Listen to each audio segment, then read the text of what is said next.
اسی طرح احادیث کے اندر جو آپ کو دو وظیفے بتائے تھے، سبحان اللہ والحمد للہ ولا الہ الا اللہ واللہ اکبر ولا حول ولا قوت الا باللہ، اور اس کے ساتھ کیا بتایا؟ لا الہ الا اللہ وحدہ لا شریک لہ لہ الملک ولہ الحمد وہو علی کل شیء قدیر۔ ان وظائف کے جو فضائل ہیں، میں نے کہا تھا میں آئندہ آنے والے لیکچر میں آپ کے سامنے رکھوں گا۔ تو پھر اگر بات وہی ہے کہ اگر اکیلی تسبیح کے اوپر بات کی جائے تو کئی لیکچرز ریکوائرڈ ہیں، لیکن خلاصہ نچوڑ آپ کے سامنے رکھتے ہیں۔ رسول اللہ صلی اللہ علیہ وسلم کی ایک حدیث میں جس نے سبحان اللہ و بحمدہ 100 مرتبہ کہا، اگر اس کے گناہ سمندر کی جھاگ کے برابر ہوں تو معاف ہو جاتے ہیں۔ ایک حدیث میں یہ ہے جس نے 100 دفعہ سبحان اللہ و بحمدہ کہا، پھر الحمدللہ کہا، پھر اللہ اکبر کہا، تو ہر ایک کے 100 دفعہ کہنے کے بدلے میں جو اجر و ثواب ہے وہ نوٹ کیجئے۔ 100 اونٹوں کو اللہ کی بارگاہ میں خرچ کر دیا ہے۔ 100 اونٹوں کو مکہ کے اندر قلادہ پہنے ہوئے، یعنی ایسے اونٹ جو حج کی نیت سے ہوں، یا ایسے اونٹ جن کو مکہ میں ذبح کر دیا جائے، ان کا اجر و ثواب، اور ایسا 100 گھوڑا جو جہاد فی سبیل اللہ کے لیے وقف کر دیا جائے۔ ان 3 الفاظ کو 100 مرتبہ پڑھنے کا اجر و ثواب یہ ہے۔ اور ام ہانی کی جو حدیث ہے، میں سمجھتا ہوں اس ساری تسبیح تحمید کا نچوڑ ہے۔ ام ہانی آئی رسول اللہ کے پاس اور آ کے کہنے لگی ہیں، اللہ کے رسول میں بوڑھی ہو گئی، اب تو عمل کرنے کی سکت نہیں ہے۔ تو رسول اللہ نے کہا ٹینشن کی بات نہیں ہے، پریشانی اور فکر کی بات نہیں ہے، کیا آپ اتنی ہی بوڑھی ہو گئی ہیں کہ آپ 100 مرتبہ یہ 4 الفاظ نہیں کہہ سکتی؟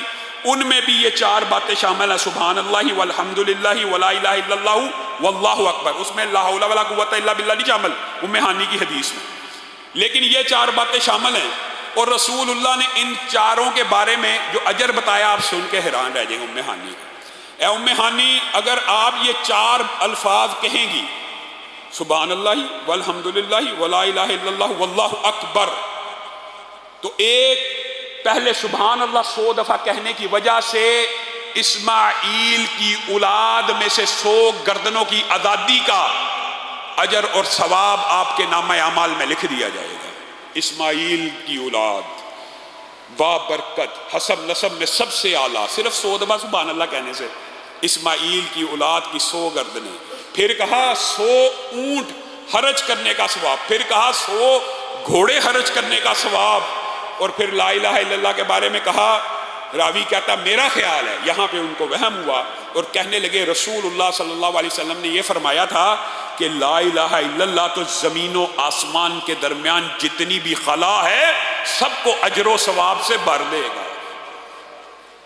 اب آپ بتائیے، اور یہی وہ وظیفہ ہے جو اسراء کی رات آپ نے مشہور حدیث سنی ہوئی ہے نا، کہ جبریل امین رسول اللہ صلی اللہ علیہ وسلم کے ساتھ تھے اور حضرت ابراہیم سے ملاقات ہوئی، اور حضرت ابراہیم نے رسول اللہ کو کہا حقیقت میں جنت ایک چٹیل میدان ہے، اللہ کے رسول اپنی امت کو میرا یہ پیغام پہنچا دیجیے۔ کتنے عظیم محسن نبی اور پیغمبر ہیں کہ وہاں بیٹھے بھی امت کی فکر ہو رہی ہے، اور اپنے بیٹے محمد صلی اللہ علیہ وسلم کو کہہ رہے ہیں اپنی امت کو میرا پیغام پہنچا دیجیے، اور رسول اللہ نے ان کا پیغام ہم تک پہنچا دیا۔ وہ پیغام کیا تھا؟ امت کو بتانا کہ جنت اصل میں چٹیل میدان ہے۔ یہ جو آپ کو درخت سبزہ لہلہاتے کھجور کے باغات نظر آ رہے ہیں، یہ بندوں کے اعمال کی وجہ سے پیدا ہوتے ہیں، بندوں کے اعمال کی وجہ سے پیدا ہوتے ہیں۔ رسول اللہ نے پوچھ لیا وہ کس چیز سے پیدا ہوتے ہیں؟ 2 روایتیں، دونوں کو اکٹھا کیا جائے تو اللہ کے فضل و کرم سے یہ 5 باتیں جو آپ کے سامنے رکھی تھی اس میں شامل ہیں۔ ایک روایت میں اکیلا آتا ہے کہ رسول اللہ کو ابراہیم نے کہا لا حول ولا قوت الا باللہ، جنت کا باغ ہے، جنت کا درخت ہے۔ اے اللہ کے رسول، ابراہیم اپنے بیٹے کو کہہ رہے ہیں اپنی امت کو بتاؤ کہ اگر جنت کے اندر درخت اگانا چاہتا ہے تو لا حول ولا قوت الا باللہ پڑھ لیا کرے۔ اور دوسری روایت کے کیا الفاظ ہیں؟ سبحان اللہ والحمد للہ ولا الہ الا اللہ واللہ اکبر۔ اے محمد صلی اللہ علیہ وسلم، امت کو یہ پیغام دینا ان الفاظ کے ذریعے جنت میں درخت اور باغات تیار ہوتے ہیں۔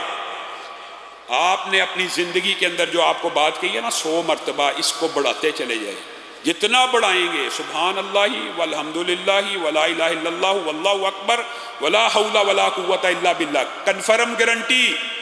100 درخت تو لگ گئے اکیلے لا حول ولا سے، 100 ان چاروں کی وجہ سے لگ گئے، 200 تو لگ گئے نا، پھر 100 اونٹ تو قربان ہو گئے نا، 100 گھوڑے جہاد فی سبیل اللہ پہ چل پڑے نا، 100 اسماعیل کے گردنوں کی آزادی کا ثواب تو مل گیا نا، زمین و آسمان کا خلا پورے کا پورا بھر گیا آپ کی نیکیوں سے۔ اور کیا چاہیے؟ اور کیا چاہیے؟ ایک بدو آ گیا رسول اللہ کے پاس۔ بدو آپ کو پتہ دیہاتی ہوتے ہیں اور ان کے مزاج میں بڑا اکھڑ پن ہوتا ہے۔